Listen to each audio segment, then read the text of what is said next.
Good afternoon, everybody. Welcome to the Bellingham City Council Committee Sessions on August 31st. We have several items today, and I might announce that Councilwoman Vargas may be late or may not be here this afternoon at all. She works for PSC, and as you know, they are going through a real rough time now, so we may see her this afternoon, or may not. We will see her this evening. The first committee on the agenda is Parks and Recs, and Roxanne Murphy is the chair. Well, good afternoon, everyone. I'm happy to convene the Parks and Recreation Committee for the City of Bellingham, and I am joined by fellow committee member, Councilmember Borneman, and Councilmember Weiss may be joining us. We have one agenda item. It's a Park and Recreation Department Design and Development Division update, and James King, please take it away. Thank you. Good afternoon. James King, Parks and Recreation Department. Quick question for you. Do you want a very brief update on storm damage? Or should we? Okay. The Aquatic Center is closed. The power outages may have damaged some of the air handling systems, so Public Works is helping us work through that, and we're working hard to get that back up and going. Jerry Field's parking lot is being used as a collection site for downed trees. Public Works is moving stuff in there. They have staff on site. They will chip it from there. They're also accepting private loads that people are bringing in. As far as the parks, we haven't had a lot of damage to buildings and things, but as you can imagine, there's trees down all over the place. Staff is out going as quickly as they can through the parks. Priorities are private homes where trees or limbs have fallen from park facilities onto their homes. And then we're working through trying to get things open and get things safe as fast as we can. So with that, unless there's any questions on that, I want to turn the time over to Leslie Bright. Oh, do you have a question? Are we going to be doing community outreach about the parking lot and things like that? It's been, there's been one that's been sent already. Okay, great. Thank you. Yep. Okay, with that, we're going to do an update on our design and development section. With that, Leslie Bryson is going to do that.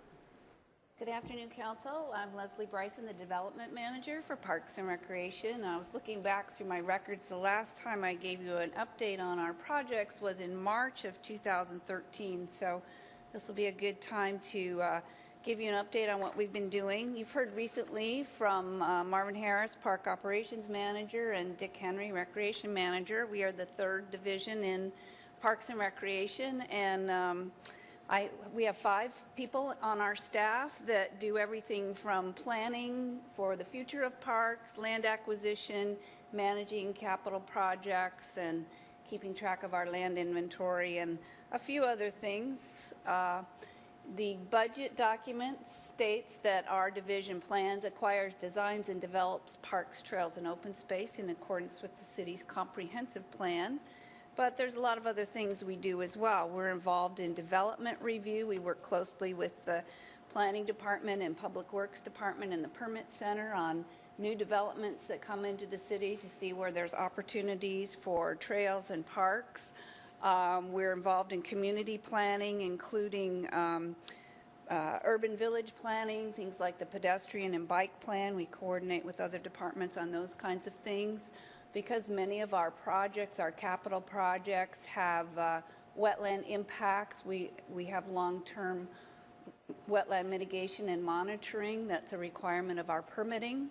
We also keep track of all of our land and facilities in Parks and Recreation. We keep a comprehensive inventory of that. We also do mapping, in-house mapping, we make maps for the public, maps for brochures, and other graphics for grants and for our website. And then we're also the first line of response for encroachments on park property. Somebody builds a fence, or they dump their yard debris from storm damage or onto park property, and we go out and investigate and try and resolve it through voluntary compliance before then we might work with the police code enforcement officer. The Park Recreation and Open Space Plan is a chapter of the comprehensive plan, and it's our overall guiding document. In order to stay eligible for grants, which we've been very successful at over the years from the state Washington Wildlife and Recreation Program, we do have to update this plan every 6 years, so it's not quite in sync with the comp plan, unfortunately. And that was last updated last year in 2014. So we will be doing some minor updates with the new comp plan. We have adopted level of service standards in that document, and two of those are, one is to provide a park within walking distance of every resident, and currently about 70% of our community is within walking distance or a half mile of a park, and also to provide a trail within walking distance of every resident, and currently about 88% of our population is within a half mile of a trail. We also keep track of how many acres of parks we have per 1,000 population, how many miles of trails, how many acres of open space. This is a way we can compare Bellingham to other communities and to national standards. So to go through an update of what we've accomplished recently, I'll start with acquisitions. In the last year, we acquired a new park in Cordata, 20-acre community park, using mostly Greenway funds for about $3.2 million. And we're excited about that. It's located on Cordata Parkway. We'll be working with the neighbors, or the community in the coming months to do a design charrette to start looking at what that park might look like. We also, a couple of years ago, acquired this property south of Horton Road so we can build a trail to the school, and it will also help with the alignment of Horton Road to help alleviate some wetland impacts. And we acquired the June Road trail corridor that goes from almost the Division Street Trail up to the south side of Cordata Park, or Cordata Elementary School, excuse me. And we also acquired, using Greenway funds, about $1.5 million was our share of properties along the Squalicum Beta Baker corridor, shown here in blue, on the rail line between Orchard Place and Interstate 5, and then the properties east of Interstate 5 to James Street, and then east of James Street, this large area, for the Beta Baker, for the Birchwood, used to be called Orchard, I think it's going to be called Birchwood now, extension, and the Squalicum corridor, Squalicum Creek reroute. And then we also work with developers on acquiring properties, negotiating that with park impact fee credits or bonus density credit. And one recent one is at the Palakika Apartments on Telegraph Road between Telegraph and McLeod. That's an important connector which will eventually tie into that Beta Baker corridor that I just showed you and make a connection up to the King Mountain neighborhood. And finally, we completed a negotiation with Puget Sound Energy. They had a need to put a crossing across the South Bay Trail, which we had acquired with state grant funds. And therefore, whenever we give away a right like that, a crossing right, we have to negotiate a replacement. So we were able to negotiate this extension of the Samish Crest Trail. This is Lakeway Drive, U Street. This is the north end of the Samish Crest open space. This is the Highlands development. And we negotiated this easement to make this little connection here from Puget Sound Energy. The developer at the Highlands is currently building this trail in here. Our current projects are all listed on our website, so people can get more information about any of our projects that are either in planning or permitting or actually construction on our website. Recently completed, I'm just going to go through these really quickly, but in the last year we've completed about $10 million worth of new projects. We completed the Cornwall Beach Master Plan, and a little bit later today you're going to get an update on the R.G. Haley site. And having the master plan completed while R.G. Haley and Cornwall Landfill are in design of their cleanups has been key in our coordination efforts with those cleanups and making sure that what happens in cleanup will actually maybe enhance the park in the future. We completed the Joe Martin Synthetic Turf Project. We had a grant from the state for that for about $1.5 million. Having the new artificial turf has allowed, the field now is being used 7 days a week, either for baseball or soccer, and we may be having some rugby. So it's really seeing a lot of use with the new turf.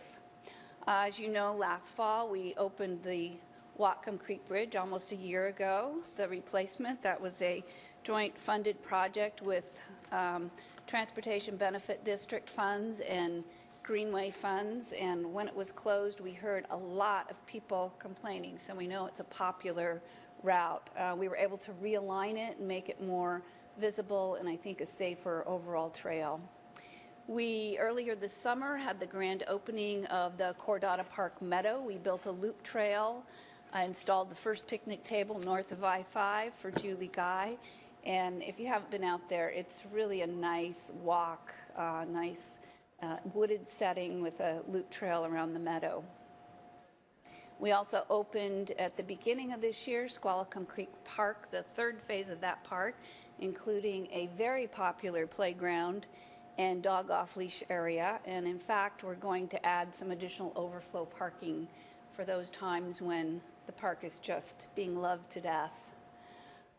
We also, earlier this year, completed the Blodell stormwater and shoreline improvements.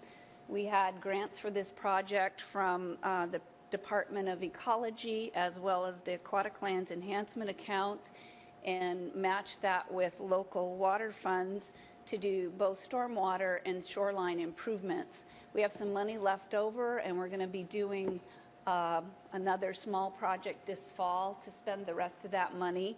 Right after the project was completed, we had a huge rainstorm last January. We found that there was more water coming off of the site than what had been anticipated with the stormwater modeling that had been done.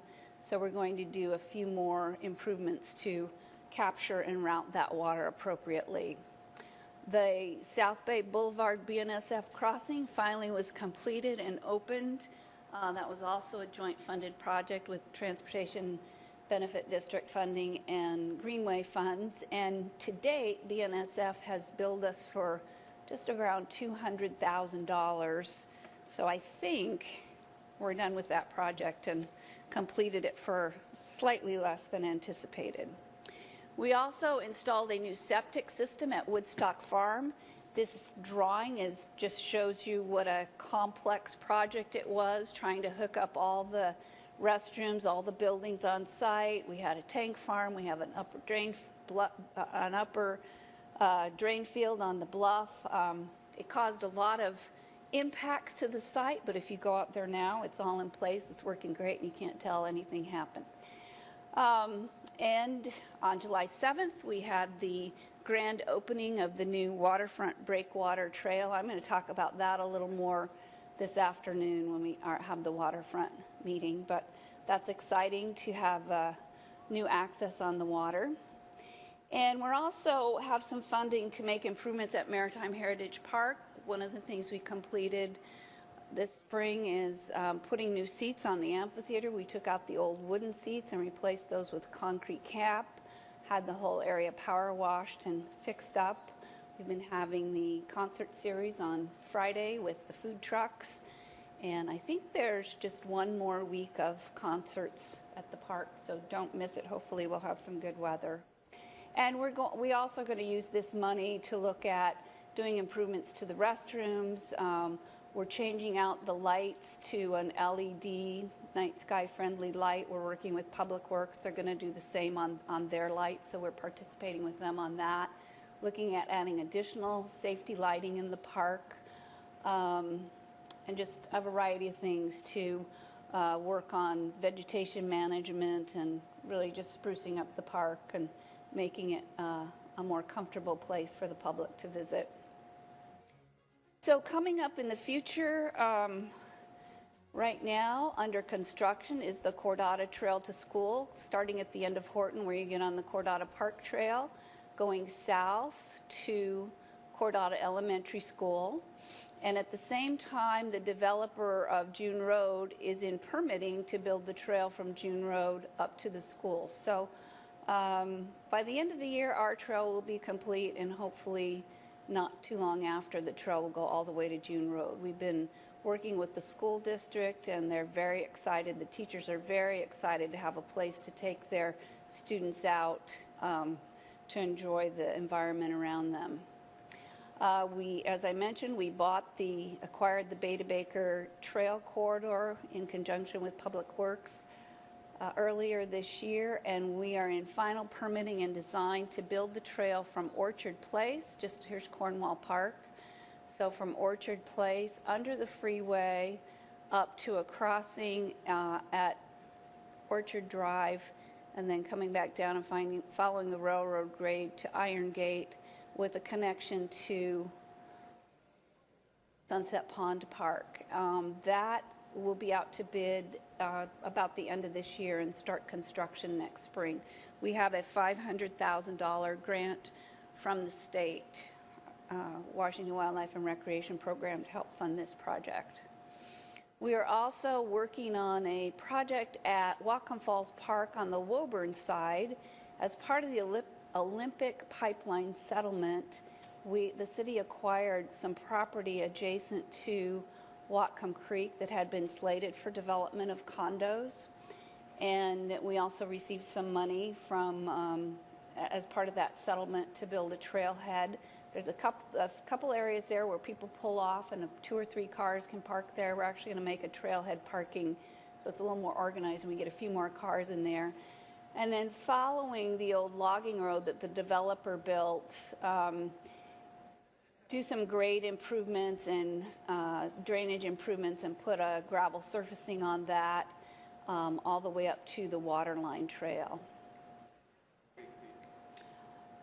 Cemetery Creek, West Cemetery Creek is on the other side of Woburn. Hannah Creek comes in over here. And there's no creek through this area. There's Hannah Creek over here, and then Cemetery Creek is over here. It comes down through the cemetery and crosses. We also continue to work on the Overwater Walkway. It will be, once we build Cornwall Beach Park, we think a great access to the park, to the southern side of the park, given that Taylor Dock gets about 500,000 visitors every year. We recently completed a navigational study as required by the Coast Guard. They are the permitting agency, federal permitting agency for this project, not the Army Corps of Engineers. Based on that navigational study, when we first looked at the project and looked at route alternatives, we did have a route that was closer to shore outside of the eelgrass. Most people like this nice curving archway out here. Coast Guard does not like it. If we wanted to keep this alignment, they would either require a much taller bridge or an operable bridge, like a drawbridge. So both very expensive options. So we're looking at the feasibility of moving it to this other alignment. We also continue to work on the cleanup at South State Street Manufactured Gas Plant, also known as Boulevard Park. That project, 75% of the funding for that is coming from Puget Sound Energy, our partner, and it's going slowly, but we continue to plug away at it. We are in permitting and design to replace the boat launches at Blodell Donovan. They are literally falling apart, and so we're working on, we just would replace them in place right where they are, not do any expansion or, so that hopefully will be a project next year. We are working on a design for the Locust Beach trailhead. We've acquired with Greenway funds properties in the area, including a large area of tidelands. There's an existing public trail that goes down to the beach here. We acquired these properties on the corner, and we're working on a design for a trailhead here. We're funding that with the reimbursement money from the state grant that we had to buy the properties. So we're using that reimbursement money to fund the trailhead. We're working closely with the neighborhood in this area, and we'll be having a public meeting soon on this project. And then coming up in the near future, Whatcom Waterway Park. Last year we finished a basis of design study, came up with some conceptual park designs, had a public meeting, kind of put things on hold until the port was ready to move ahead. Now they have Harcourt developer on board. They're starting to look at redeveloping. So we will be looking at starting the first phase of the park, probably up in this up in the northern area, closest to Chestnut. So more on that to come. We have another project in Whatcom Falls Park currently, there used to be just one restroom that was halfway down the hill between the upper park and the lower park. It's a steep hill, so it wasn't ADA accessible. So we built a restroom down in the lower part of the park, and we have funding to do a restroom up in the upper part of the park, which will serve the tennis courts, the basketball court, and the playground up here. Samish Crest Trail, we continue to look at extending that, improving the trail, so you can come through Samish Crest and out to Palmer Road, back out to U Street. There's some existing trails that we would do surfacing, and then looking at making a loop trail in there. So that's a project that's kind of on the back burner right now. And then in Arroyo Park, a lot of the old bridges and boardwalk that cross the little creeks, not the main bridge across the main creek, but the other little bridges and boardwalk through the park are in desperate need of replacement. It's a challenging project. There's permitting issues, but then there's also construction access issues. It's a challenging site to get into. We're working with our park operations division on the best way to fulfill this project. So that is the end of my presentations. I'd be happy to answer any questions. Great, thank you very much. James, since I was able to thank the Public Works Department earlier, I also wanted to thank the parks staff for all that they're doing during the storm, and I know they're working hard for our community to make sure our parks are safe, so wanted to express appreciation about that. And then also express appreciation for the Design and Development Division for everything that they're doing to further develop our parks, maintain our parks, help with build new trails and new systems. Committee members, any feedback or questions? Councilmember Weiss. Yeah, actually, I'd like to concur with what you said, Roxanne. You guys have been doing a great job and appreciate it. Leslie, with the trail that goes from the Cordata School south, it's you're saying that it ends at June Road. Is there plans to go from June Road to Division? Yes, there is. Let me back up to that acquisition slide, and you can see, get a bit of. So we have the easement from the south end of what's called the June Road properties, or West Cordata Green. There is one more property between there and Division Street that we would need to acquire. We've tried to negotiate with the property owner just to buy an easement, but they weren't interested and wanted quite a bit of money for their property. But that is something we will need to go back and try and do. The developer is just building this section for now to June Road, but either they or we will build the rest of this. We also just negotiated with Catholic Community Services for a trail easement heading south from Division Street to serve that project, which is located in this area. So Great. That will be a nice connection. That's great. Good. And then the other question I had was, what's the approximate cost of what you think that it might be for rebuilding the boat launch? We have about $125,000 budgeted for that. We don't have a final cost estimate yet. You think it's going to be about that, though? That's going to be tight, I think. We're working with Craig Funston of Red Point Structures. He's one of the best marine engineers around, but he's also very busy. So we've met with Fish and Wildlife on what we might have to do in the replacement, and so we're just working through it. So I don't know if that's going to be enough or not. Okay, thank you. Okay, Council members. Councilmember Weiss. I just want to also, How dare you call him Jen? Good.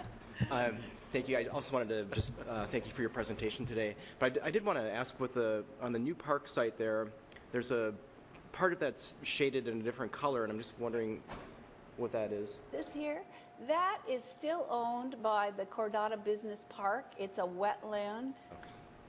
And we bought this from Polygon. They did not own this because it's owned by the Business Association.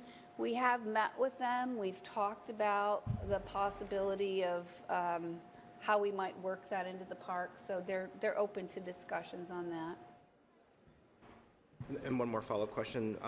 What is the timeline on the Whatcom Waterway first phase that you had described later in your presentation?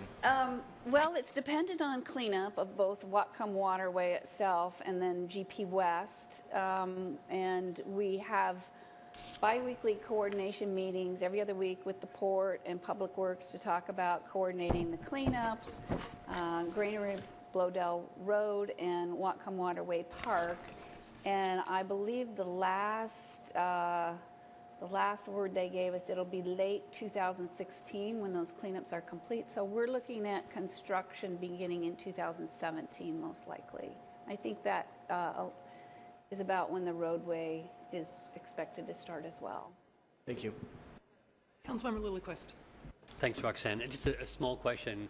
We now have 2 large open space and park sites in Cordata. What do we name the second one? When do we begin? It's really premature, right? But I keep calling one the Cordata Park, and that confuses people, confuses me. It confuses us in our own department. Right. Are we going to have a naming contest on that before long? When we do get into the master planning process and we're engaging the public, we ask the public for input, and then we take that to the park board, and then they make a recommendation to city council. So that's probably the same process we'll follow here. But that may not be for another year. Well, we're looking at doing a design charrette, not a full-blown master plan, and we could certainly start that process. And we're looking at maybe possibly doing that yet this fall. Oh, cool. So it might not be too long. Anything further? Seeing none. Well, this was for information only, and we will bring some of this information forward at tonight's council meeting. End of committee. Thank you. We'll take a couple-minute break, and we'll get on with committee of the whole.